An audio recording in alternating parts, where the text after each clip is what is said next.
Testing programs for HIV, the virus that causes AIDS, have improved dramatically in recent years. Mobile units even go to areas to find those considered high risk, like this one in Washington, D.C.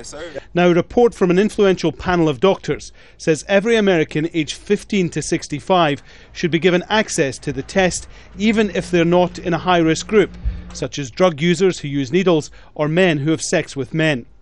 The US Preventive Services Task Force is an independent group which looks at tests and treatments and weighs them against potential risks. They considered universal testing 8 years ago, but backed away from a recommendation then.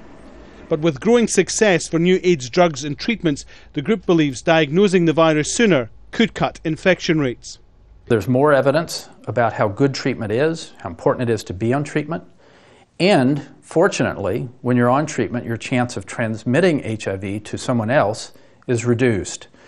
The US has around 50,000 new cases of HIV each year, and it's thought of the 1.2 million people in the US who carry the virus, up to a quarter of them have no idea they're infected. The cost of the new tests will fall under President Obama's controversial Affordable Healthcare law. Insurers are required to cover any preventative services recommended by the task force. By making HIV testing routine, just like you would cholesterol and triglycerides for individuals, it allows individuals to have that. The stigma is somewhat lessened in some cases.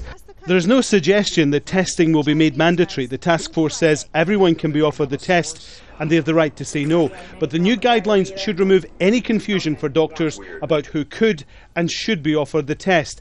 And this gives doctors another tool in the battle against a critical health issue. Alan Fisher, Al Jazeera, Washington.